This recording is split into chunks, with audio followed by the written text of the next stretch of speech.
வணக்கம் நண்பர்களே, இந்த வீடியோவில் என்ன பார்க்க போகிறோம்னா சிங்கிள் டோர் ஃப்ரிட்ஜில் வந்து கம்ப்ளைண்ட் சொல்லுவாங்க. என்ன மாதிரி கம்ப்ளைண்ட் சொல்லுவாங்கன்னு பார்த்தோம்னா, ஃப்ரிட்ஜ் வந்து ஓவர் கூல் ஆகுது அப்படின்னு கம்ப்ளைண்ட் வரும். ஃப்ரிட்ஜ் வந்து எனக்கு ஃபுல்லாக கூலிங் அதிகமாக வருது, அந்த மாதிரி கம்ப்ளைண்ட் வரும். அந்த கம்ப்ளைண்ட்டுக்கு வந்து இந்த தெர்மோஸ்டாட் மாற்றினா சரியாக போகும்.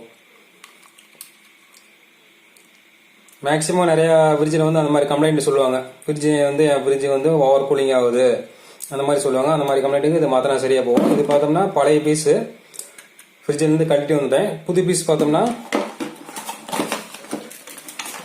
இது பார்த்தோம்னா கோத்ரேஜ் கம்பெனி புது தெர்மோஸ்டாட்டு. ஸோ இதோட ஒர்க் என்னன்னு பார்த்தோம்னா,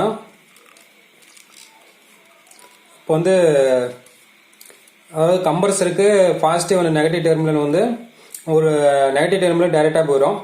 பாசிட்டிவ் வந்து ஃப்ரிட்ஜோட பல்புக்கு போயிட்டு பல்புலேருந்து இதுக்கு வந்துட்டு இதுலேருந்து அவுட்புட்டு வந்து கம்ப்ரஸருக்கு போகும். கம்ப்ரஸர் போகும்போது ஓவரோட சுவிட்ச் கொடுத்து கம்ப்ரஸர் கொடுத்துருப்பாங்க. சில இதில் வந்து ஓவரோட சுவிட்ச் இல்லாமல் வந்து டைரெக்டாக கம்ப்ரஸருக்கு போகும்.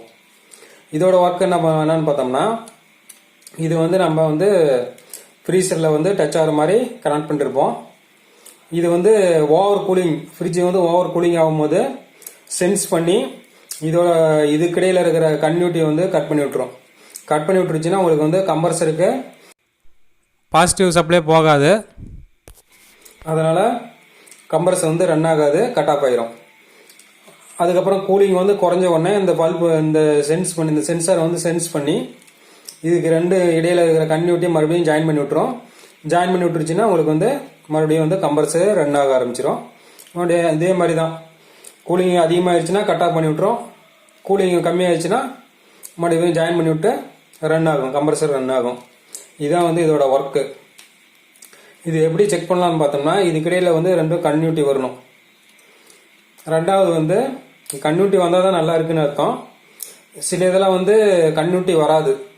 செக் பண்ணும்போது நீங்கள் ஃப்ரிட்ஜ் வந்து ஓடலை, ஃப்ரிட்ஜ் வந்து ரன்னே ஆகலை, சுத்தமாக ஓடலை அப்படின்னா வந்து கீழே நம்ம கம்ப்ரஸரில் வந்து ரிலே போயிருக்கும் ஒன்று, ரெண்டாவது வந்து இந்த தெர்மோஸ்டாட் போயிருக்கும்.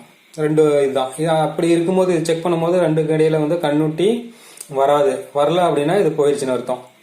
கன்டினியூட்டி வந்துருச்சு அப்படின்னா இது நல்லா இருக்குன்னு அர்த்தம் இல்லை. கன்டினியூட்டி வந்துச்சுன்னா ரெண்டாவது இந்த பல்ப் வந்து சென்ஸ் பண்ணலனாலும் இது போயிடுச்சுன்னு அர்த்தம். பல்ப் சென்ஸ் பண்ணலன்னா ஓவர் கூலிங் ஆகும், ஃப்ரிட்ஜ் ரன் ஆகும் ஆனால் ஓவர் கூலிங் ஆகும். அந்த மாதிரி இதுக்கு இதை மாற்றணும். சில இதில் வந்து இது கன்டினியூட்டியே வராது, அந்த மாதிரி இதுக்கும் இது வந்து மாற்றுற மாதிரி வரும். ஸோ அவ்வளோதான் இதோடைய ஒர்க்கு. வந்து கூலிங் வந்து சென்ஸ் பண்ணி கொடுக்கும்போது அதிகமாகிடுச்சு அப்படின்னா கட் ஆஃப் ஆகிடும். கூலிங் குறையும் போது மறுபடியும் ரன் பண்ண வச்சிடும், அதாவது ரன் ஆகும், கம்ப்ரஸரை ரன் பண்ண வைக்கும். ஸோ அவ்வளோதான் இதோட ஒர்க்கு. ஸோ நெக்ஸ்ட்டு நான் வந்து ஓவரோட சுவிட்ச் வந்து எப்படி ஒர்க் ஆகுது அப்படின்னு நெக்ஸ்ட் வீடியோவில் பார்க்கலாம். ஸோ இந்த வீடியோ பிடிச்சிருந்தா லைக் பண்ணுங்கள், ஷேர் பண்ணுங்கள், கமெண்ட் பண்ணுங்கள் மற்றும் மறக்காமல் ஆல்டெக் தமிழ் சேனலுக்கு சப்ஸ்கிரைப் பண்ணுங்கள். புத்தம் புது வீடியோ உங்களை காத்திருக்கு. வாழ்க தமிழ், வளர்க டெக்னாலஜி.